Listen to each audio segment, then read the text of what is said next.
Welcome back to the forecast brought to you by Headstorm, the show that teaches you how to engineer growth by learning from industry luminaries to provide you with tactical steps you can use tomorrow. Hi, I'm Julian Placino, host of Headstorm Forecast. In today's forecast, we're joined by Jay Glasgow. Jay is the CEO of the Privacy Co-op. Today, he's talking about privacy issues and rights. Jay, it's an honor. Let's get started.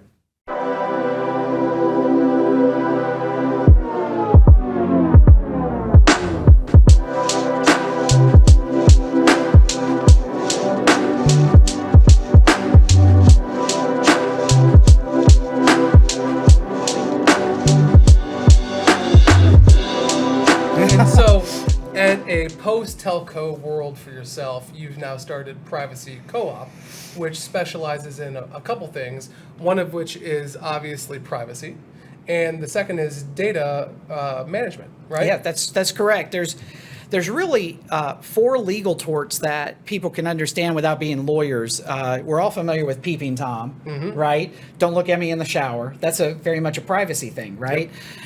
And publication of private facts. Don't tell stories about me that I don't want to get out into the limelight. Now those are regulations that are heavily involved in privacy. But there's some other regulations and torts that we often kind of lump into privacy that shouldn't be there. In the United States, we kind of unnaturally conflate publicity with privacy. Right. And I think it's unique to the United States. It happened because in Hollywood in the 20s and 30s, you would have very famous people saying, I don't want the press to come around to my yard and take pictures of my family through the kitchen window. But at the same time, they would say, but you can't put my face on a box of cereal unless you pay me some money. So these things started kind of munging together into what we call privacy law, but it's really privacy and publicity. So misappropriation is one of those negative torts on the publicity side, right? When you talk about a tort in a non-legal sense, break that down. It's a harm. It's a legal classification where you can say, hey, I had X, Y, or Z done to me, and the lawyer will go, oh, well, that falls within this classification of the law, and therefore we can identify what the harm is, right, and what the remedy is, right? So they often are looking for that. And then the other, so misappropriation is really big, and then defamation of character, which, if you look at the opposite of defamation, it's famation. So it's Michael Jordan's face on the cover of Wheaties. If you could imagine Wheaties saying, hey, we're going to do that, and we're not going to pay you a penny. Right? There's a lot of law around that that protects actors and producers of, copyrightable imagery. Interesting. Right? And so that is for celebrities or people that are in the limelight, so to speak. And the common person. Oh, okay. Right? So everybody watching changing. This has exactly the same rights that Michael Jordan has. The only difference is Michael Jordan has an agent and him. You don't, right?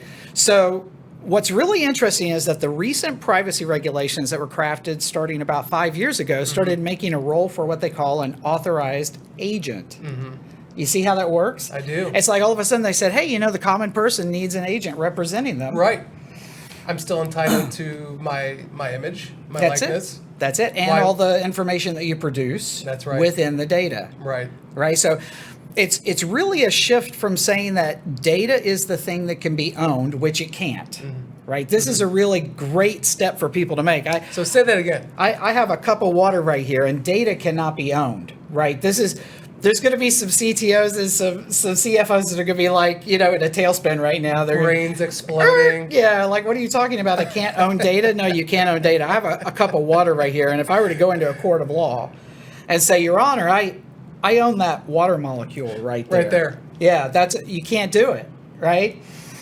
For courts, for over 400 years, they've said you can't own water. You can own the rights to water. So your audience has probably heard the term water rights. Right, riparian rights. Riparian rights. A river can be used for many different purposes, right? They can be used for travel. They can use it for commerce. They can use it for irrigation. All of these are competing rights. Sure. Rights equivalent to ownership. So you can't own a river, but you can own the rights to the water up against your property, for Got example. it. So you can own the rights to the data, That's it. but That's not it. the data itself, is what you're trying to say there. That's it. And so everybody watching this right now has something so remarkably powerful, right? It's palpable. They own something tangible. It's which lawyers call it the rights equivalent to ownership, right? So when you're a new law student, they say they use the illustration of a cow. You can take a cow into court. You can say, I possess it, therefore I own it. Possession is 9/10 of the law, right? But you can't take data in. It's everywhere, right? It's floating around in the cloud. How can you carry the data in? You can carry the rights equivalent to ownership in and say, I created the information that's contained within that data. I own the rights to it. Okay. Businesses have been conceding this for 30 years now. They have privacy policies where they say, we're going to use your data, and you can opt out of us using your data, right? They're just coming right out in a contract, and they're saying this is your data, and here's what your rights are. Right. What's really fascinating about those contracts is, from a legal perspective, it's not one contract. It's one contract for every person that's covered. So Facebook doesn't have one. Well, they don't call it a privacy policy. They call it a data use policy, if you can imagine that. That's a little rebranding there. But they have not one contract. They have 2 billion contracts because they have a contract for every single person on Facebook. That's the way the courts look at this. So this gets to be more and more like epoxy rather than super glue. Right. Right? It's just super strong. It's like the cables holding up the Golden Gate Bridge. Right. So you're right. The people that are watching this are super powerful, and all these corporations know it. Interesting. They all know it. One of the things that we all see nowadays is you're clicking around on the internet. You see these new pop-ups for cookies.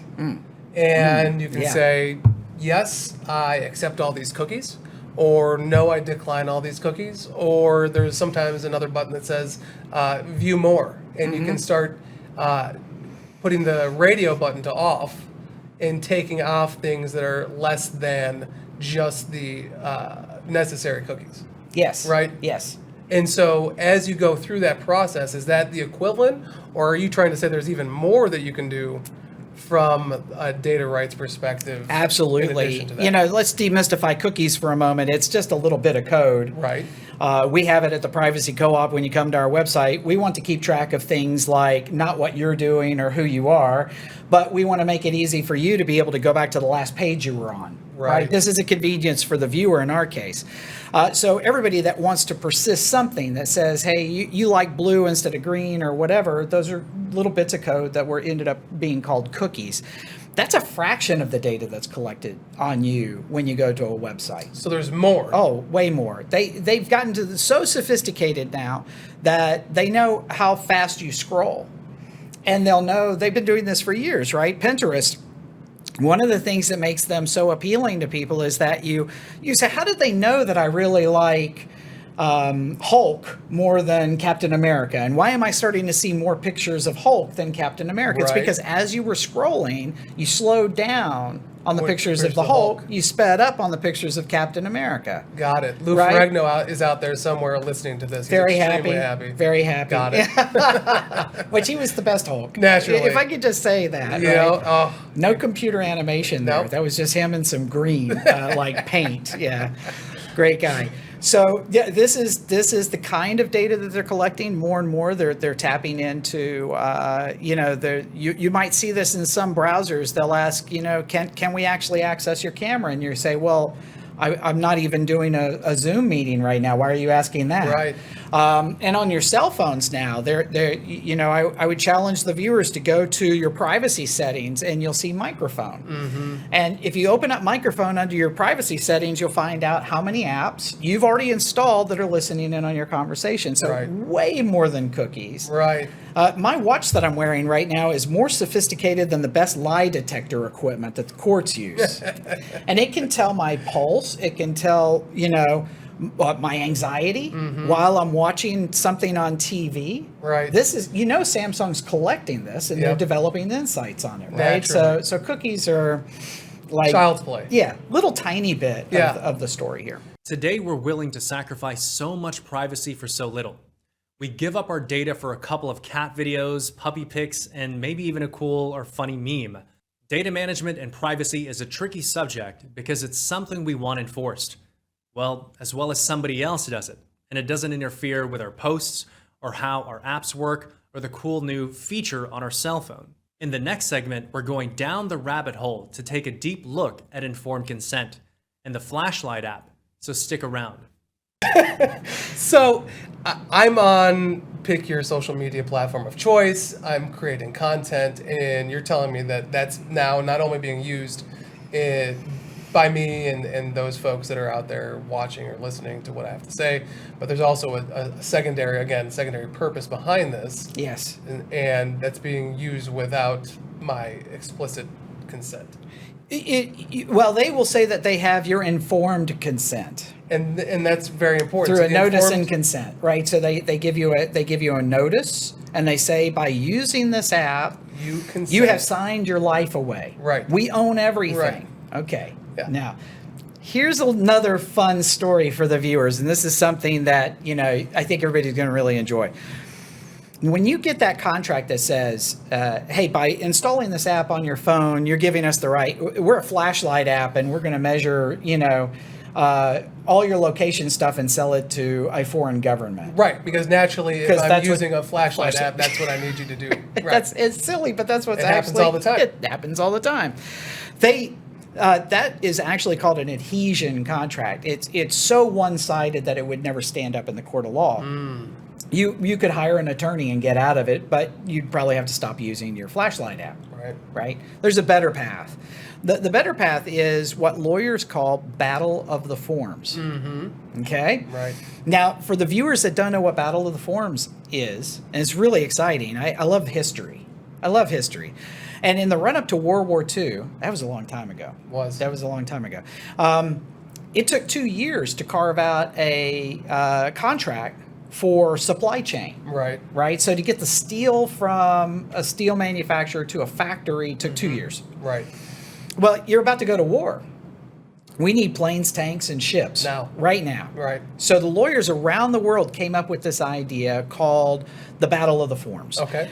And the idea was that I could go ahead and ship you my steel, and I would give you a notice, and it'd be terms, right? So I'm going to send you my notice and say, here are my terms. Yep. You would receive it, start building the ship, and then you would reply with your reciprocal terms and conditions. That's the second half of the story, right, in the Battle of the Forms. This has been around for 80 years. Right. All lawyers learn how to manage Battle of the Forms type negotiations. In fact, it's like a Plinko board. You drop a marble in and it goes down, and it's like, well, if this is true, do this. If that is true, do this. Boom, here's the end result, right? It's that predictable. In the mid-90s, when we wanted the internet velocity to really take off, we believed that regulators had that in mind. It was like, let's just use notice and consent to get this stuff out. Going. And then one of these days, the users are bound to turn around and give their terms and conditions. It's got to happen. Only within the last 3 years have you started to see it happen with authorized agency. So we go back and we say, well, yeah, they agreed to that initial notice when they installed the app, but now here's our reciprocal terms and conditions. Plinko, ping, ping, ping, ping, ping. There's the outcome. Wild. Yeah. Wild. So this is the part of the story that is just now starting to catch on. All these years later, these decades later. All these decades, 3. Wow. So when we talk about, you said your watch, my smart watch, we've got all the big players are doing this, right? You hear big tech, a lot in the press these days. Big tech in general, manufacturing, automobiles, you name it. Yeah. And if you can name it, it's probably happening to you. There's 20 industry segments in the NAICS industry. Okay. Right, segments, right? The classifications of industry, all 20. We have stats that show that CTOs and CFOs are feeling pressure to monetize the data that they collect. So in agriculture, it's very high, very, very high in agriculture. In travel and leisure, across all of it, right? Big pharma, all of it. They're all monetizing data. They have to because the competition is doing that. So just picking out some names, Facebook, lots. Facebook is big. I mean, when you think about FANG, Facebook, Amazon, Apple, Netflix, Google, and let's throw in Twitter at the end because Jack Dorsey always likes to keep up with the rest of the billionaires. He's in the 3 comma set. They're sovereigns. They are sovereigns now, and we have to get our brains wrapped around that. They're in a class all of themselves. You know, if you think about what a Westphalian sovereign is, right? That's they have a population. Facebook has 2 billion people. So name another country that has 2 billion people in their population. They have a defined territory. Well, the only people that can run Facebook.com is Facebook, right? They have a defined territory. They meet that. They have the ability to negotiate with foreign entities. Well, Facebook recently held Hong Kong in jeopardy. They said, we're going to pull out if you pass this new regulation. They've done it to Australia also. Wow. Yeah, so they blackmail big, huge countries. In Australia, they blinked. They had a law that they were trying to pass, and Facebook and Google came out and said, no, you do this, we're going to pull out. Right, and take search away from all your citizens. Google was there saying, we're just going to take search away from your citizens. And they went, okay, maybe we shouldn't, consider that, right? So they're negotiating with foreign countries, they're independent, and they have a single leadership. These are all the qualifications for a sovereign. Right? So when you mention Facebook, that's massive. Yeah. Today, companies are feeling the pressure. If you're not collecting data, then you're messing up, regardless of your value set and ideals. If you're a CTO and you're not collecting and monetizing customer data, you're leaving money on the table, and you'll likely get an earful from your CFO. All players, big or small, are trying desperately to monetize their data, regardless of their industry. And that's just the tip of the iceberg. As Facebook showed us, right now, corporations can have more power than countries. In the next segment, we'll talk a bit about one of the only certainties in life. Not death, the other one, taxes.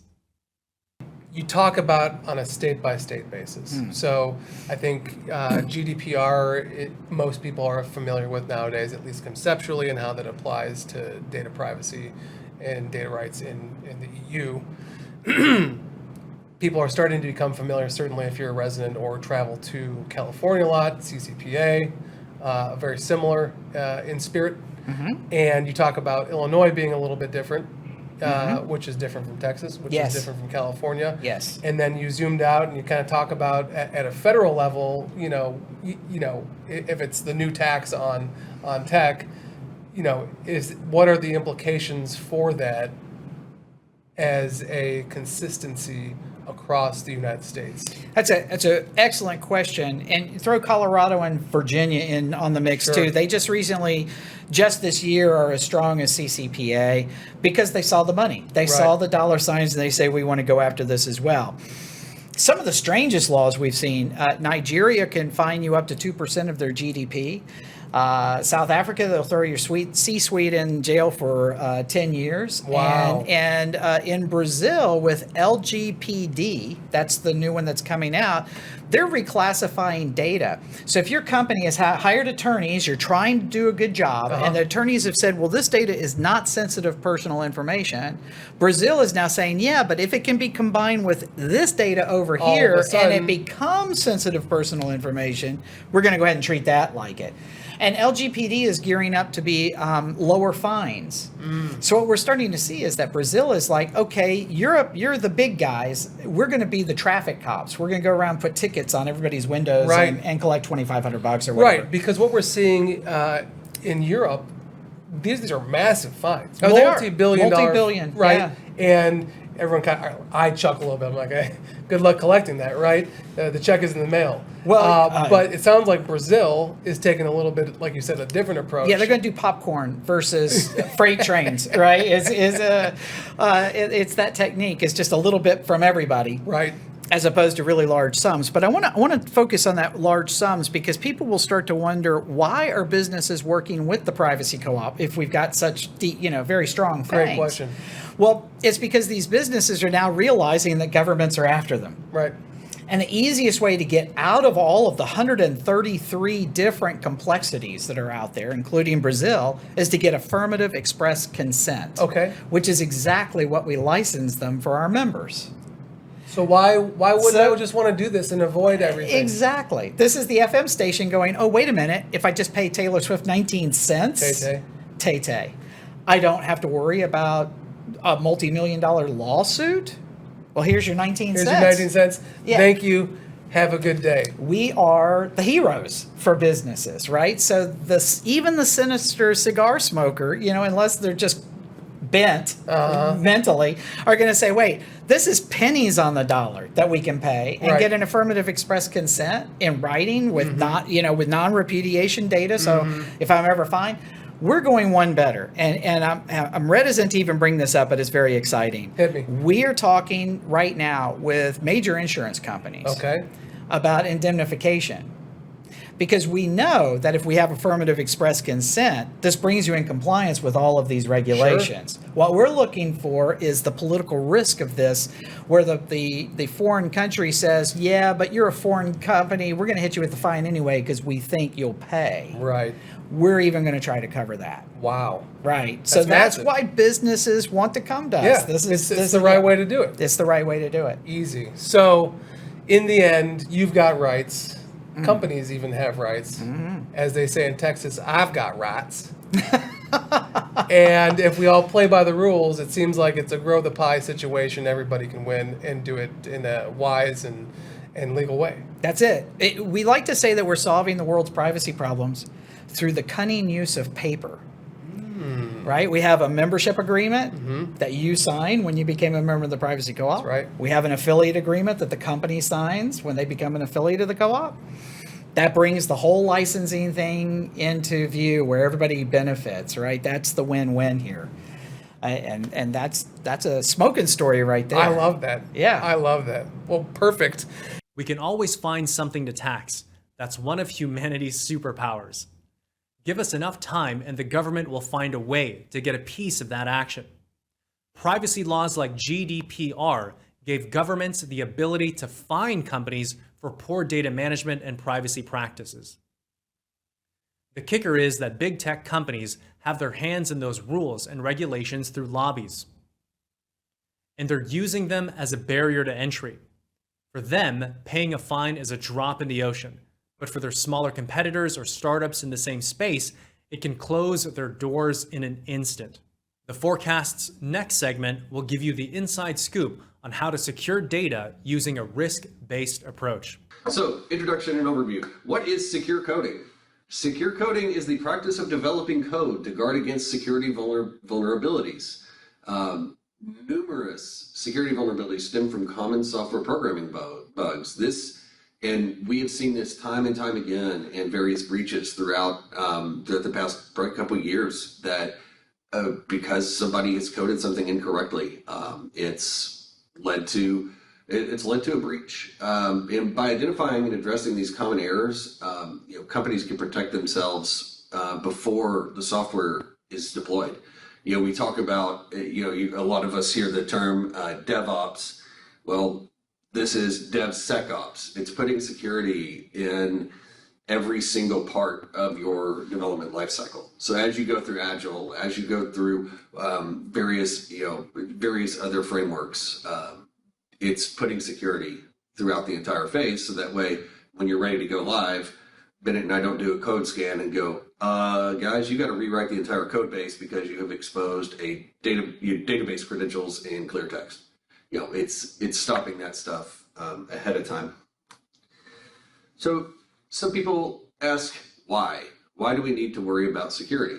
Well, developers are faced with, you guys are working very fast. Clients demand fast turnaround on times, and code's complex, and clients don't want to pay a lot of money for it.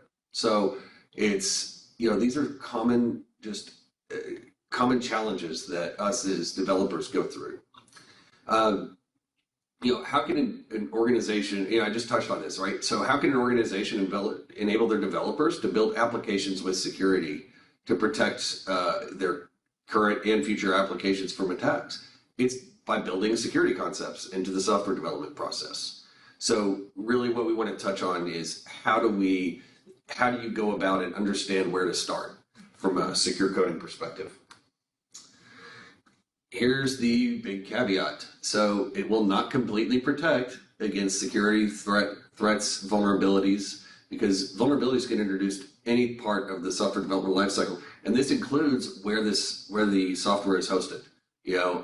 Even this week we see stuff with AWS that if you are insecure in where you put your AWS or where you wrap your AWS credentials in around your applications, that can lead to a major security issue. In fact, yesterday I read an article of a system admin at Cisco, not the food company, the networking company, who resigned, and then wrote code to execute after he resigned, like 3 months later, to go in and delete right around 114 million WebEx accounts and destroy 456 virtual machines that they had hosted in AWS. So that's a great example of why, like the code could be used for evil. So it's fun stuff. So industry accepted secure coding standards. We have 3 that are commonly found. One is the CERT Division Secure Coding Guidelines, the other NIST 864, and the OWASP Secure Coding Principles. Thanks as always for tuning in to the forecast brought to you by Headstorm with your hosts, myself, Julian Placino, and Alex Cherones. As part of this vast community, we hope these tips and insights will make a difference, future-proof your business, your mindset, and help you surpass your expectations. Feel free to reach out. Our contact info is in the description. Hope to see you next time as the forecast brings you more thoughts from industry leaders and strategies to engineer growth.